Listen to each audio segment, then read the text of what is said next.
Yorkshire Police have announced there'll be an independent police inquiry into their role in yesterday's tragedy. It'll be conducted by the Chief Constable of the West Midlands.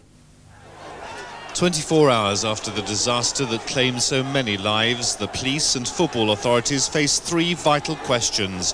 Why were Liverpool given 4,000 fewer tickets than Nottingham Forest?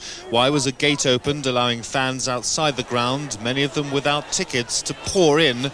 And why were those fans allowed to head straight for the area behind the goal, instead of being channelled towards the corners of the ground where there was more room? Thousands of fans gathered outside the ground at the Leppings Lane entrance just before the match. Police opened the gate and let them in to stop a crush there. Once inside, the fans ran to the tunnel which leads to the terraces, surging towards the central area behind the goal. They were caught in the middle. Barriers stopped them escaping to the side, and the perimeter fence kept them off the pitch. Some did manage to scramble through a small gate. Others climbed into the stands above. Perimeter fences aren't compulsory. These were erected on the advice of local police, even though the club's own safety expert opposed them. In terms of safety, that fence should not be there. And if there'd been such a fence at Bradford, we wouldn't have had 60 people killed. It would have been 600 or 1,600 or whatever. And unfortunately, the lesson was not learned.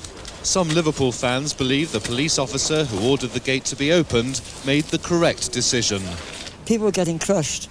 He had to make a snap decision, and he opened the gates. You can't blame him for that decision, because he saved lives outside. Professionalism is the order of the day. It was also a police decision to allocate the smaller end of the ground to Liverpool's fans. 8 years ago, similar scenes during an FA Cup semi-final here, people crushed by fans arriving late at the Leppings Lane end. No one died then, but there was the same criticism of the authorities repeated in subsequent years. Before the match went to Sheffield Wednesday a year ago, we went for a meeting with the club and the police. We were assured that the same arrangements or similar arrangements were in place for this year.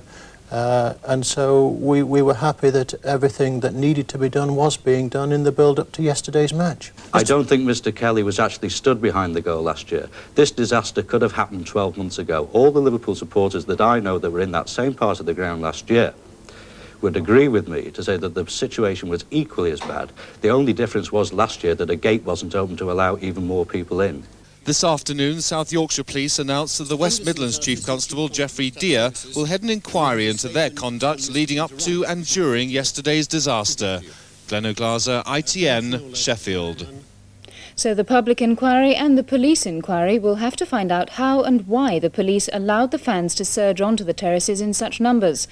In addition, the police and the government will face 4 other crucial questions. First, should the police have done more to control the crowd outside the ground? And what can be done generally to prevent crowds of late-arriving fans gathering before matches? Will the government's membership ID card scheme make things better or worse? Inside grounds, do perimeter fences like the one at Hillsborough make things better or worse? And should terraces be scrapped and grounds converted to only have seats? The French say this is the system which could have saved lives at Hillsborough, a fence which is made up entirely of gates. Designed in the wake of the Heysel tragedy, it's been in operation at this stadium in Nîmes since 1986. The gates are strong and fully lockable, but take less than a minute to open at the push of a button if there's any sign of trouble. Contrast that with Hillsborough's narrow escape doors placed far apart, so that police had to use wire cutters to reach the dead and injured. To English clubs blighted by pitch invasions, ground safety has always meant penning fans in. Now MPs are echoing what supporters have said for years, that the fences create death traps. You're penned in, so you can't move sideways as you could in the olden days, and you can't get onto the pitch because of the barriers in front. Now the barriers have got to come down. I mean, if there had been barriers up at the Bradford fire, 3 times as many more would have burned. One of the recommendations of the Popplewell report on the Bradford fire was proper exits in security fencing. But soccer's international rulers, FIFA, want England to go further and ban terracing altogether. That's already happening at Scottish grounds like Ibrox, the scene of Britain's previous worst soccer tragedy, where they say the near 100% seating means fencing isn't needed for crowd control. FA Chief Executive Graham Kelly concedes that all-seater grounds are inevitable. I think the sooner we get those seats into our major grounds, the better our image, the better our public standing will be, the better chance we'll have of hosting major events in world competitions, which nowadays, as most of you will know, rely upon all-seater stadia. Ground safety, though, is about more than just the ground itself. Police sources admitted today that there are no specific guidelines for controlling fans on their way to matches or regulating the flow of people into grounds. It's all up to individual local authorities and the judgments of the particular force, judgment that was heavily criticised yesterday. Questions have been raised too by the lack of medical facilities, which forced fans to use torn-down hoardings as stretchers.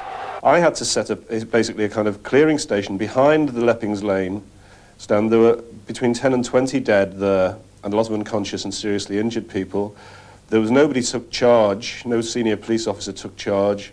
There were very few St John's, there was 1 or 2 ambulances, there was no order, nobody knew what to do. There should have been a disaster plan in operation. Today, management at Wembley said plans were well underway to get rid of their last 20,000 standing places. If this season's cup final is cancelled, the next to be played here could be an all-seater. By then, some of the many safety questions raised by the Hillsborough disaster will have been addressed by the public inquiry. Tonight, the Association of Professional Footballers met in London for a charity dinner to raise money for the victims of Hillsborough.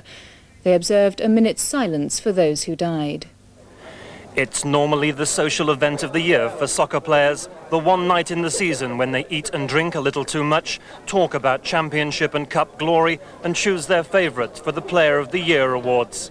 Tonight they chose not to cancel the annual dinner despite the tragedy of Hillsborough, but the atmosphere was different. No celebrations or light-hearted speeches. Liverpool players did not attend, many Forest players did. I don't know, after witnessing what happened on Saturday, it's going to be I mean, I'm just numb by the whole thing, and it's going to take a while for me as a person, and I know as people as a whole at Forest to get over the events of what happened. And I mean, you can't put things into words what happened on Saturday. Whilst being fully aware of the present suffering of others. Before the awards, prayers and a minute's silence for the dead. Money raised tonight will go to the appeal for victims. Malcolm Munro, ITN, the London Hilton. The main news again. Mrs Thatcher has ordered a full public inquiry into the Hillsborough disaster. Tonight, the father of one of the Hillsborough victims, 20-year-old bachelor Ian Glover of Walton in Liverpool, spoke about the moment he went to hospital and heard that his son was dead. When we got up there, there was Joseph and John. They'd been taken there, suffering from shock. They were the two brothers? Two brothers, suffering from shock. They told me that Ian had died, so I made lots of names at the hospital, and they told me that they didn't know whether he was dead or not. His name was. And that's the news so far tonight on a weekend of tragedy for the city of Liverpool. Good evening.